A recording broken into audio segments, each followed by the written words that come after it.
دوستوں، ذی الحجہ کی پہلے عشرے کا ایک دوسرا عمل جس کو تکبیر تشریق کہا جاتا ہے، اس کے حوالے سے میں آپ حضرات کے سامنے دو چند باتیں عرض کرتا ہوں۔ پہلی بات یہ ہے کہ اس کی شروعات اور ابتدا کیسی ہوئی، تکبیر تشریق کی شروعات اور ابتدا کیسی ہوئی۔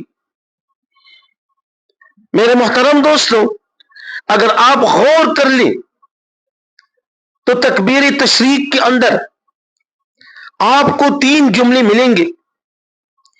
ایک جملہ اللہ اکبر اور دوسرا جملہ لا الہ الا اللہ واللہ اکبر، اور تیسرا جملہ اللہ اکبر وللہ الحمد۔ یہ 3 جملے آپ کو ملیں گے۔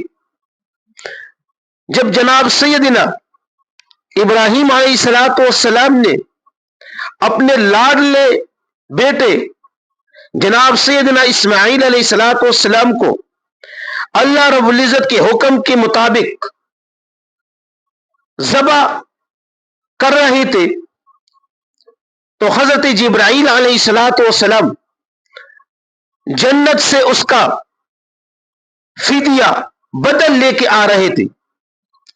تو حضرت جبرائیل علیہ السلام کو یہ خطرہ ہوا کہ ایسا نہ ہو کہ جلدی کے اندر ابراہیم علیہ السلام جناب سیدنا اسماعیل علیہ السلام کو ذبح کر دے۔ تو اس وقت حضرت جبرائیل علیہ السلام کی زبان مبارک پر یہ جملہ آیا، یہ پہلا والا جملہ حضرت جبرائیل علیہ السلام کے زبان مبارک پر آیا کہ اللہ اکبر اللہ اکبر۔ اور جب یہ جملہ سیدنا ابراہیم علیہ السلام نے سنا تو اس وقت سیدنا ابراہیم علیہ السلام کے زبان مبارک پر یہ دوسرا جملہ آیا کہ لا الہ الا اللہ واللہ اکبر۔ اور جب سیدنا اسماعیل علیہ السلام کو فدی کی اطلاع دی گئی تو اس وقت سیدنا اسماعیل علیہ السلام کی زبان مبارک پر یہ تیسرا جملہ آیا اللہ اکبر وللہ الحمد۔ تو لہٰذا یہ 3 جملے ان کو ملا کر تکبیر تشریق کہا گیا، اللہ اکبر لا الہ الا اللہ واللہ اکبر وللہ الحمد۔ تو ان کو تکبیر تشریق کہا گیا۔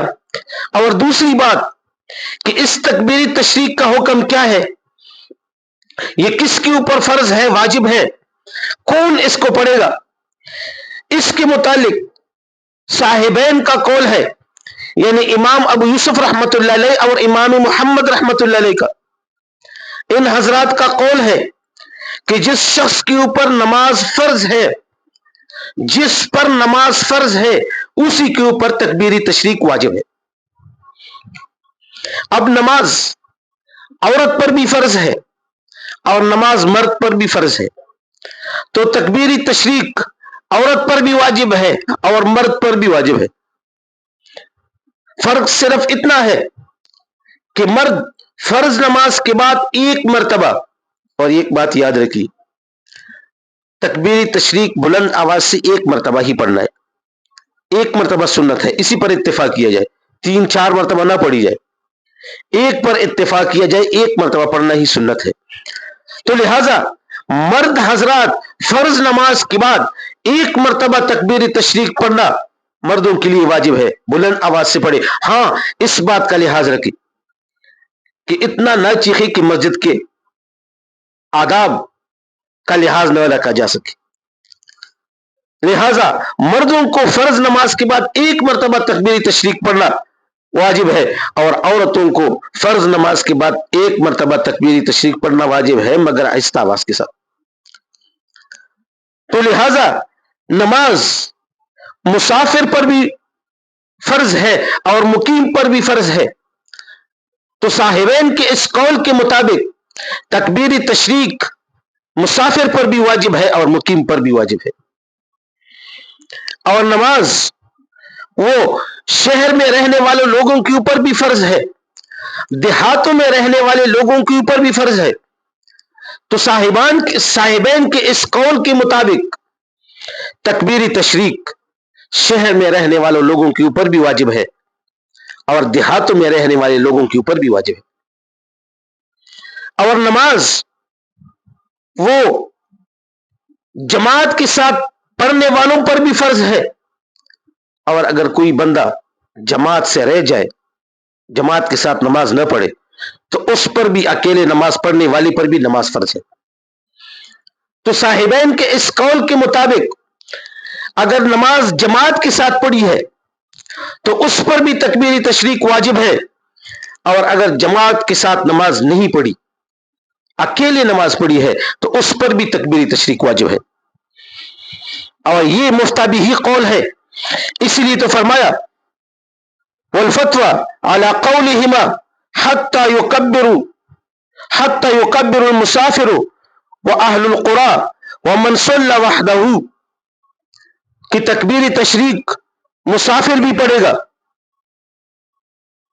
اور گاؤں والا بھی پڑھے گا اور وہ شخص بھی پڑھے گا جو اکیلے نماز پڑھتا ہے. اور مجالس الابرار کے اندر ہے کہ صاحبین کے اس قول کے اندر وہ احتیاط ہے، والعمل فی هذه الزمان على قولهما احتیاطا فی باب العبادات، کہ عبادات کی باب کے اندر صاحبین کے اس قول کے اندر احتیاط ہے، تو اس لیے تکبیر تشریق مرد پر بھی واجب ہے، تکبیر تشریق عورت پر بھی واجب ہے، مقیم پر بھی واجب ہے، مسافر پر بھی واجب ہے، گاؤں میں رہنے والے پر بھی واجب ہے، شہر میں رہنے والے پر بھی واجب ہے. نماز جماعت کے ساتھ پڑھی ہے اس پر بھی واجب ہے، اکیلے نماز پڑھ رہا ہے، فرض نماز پڑھ رہا ہے، اس پر بھی واجب ہے.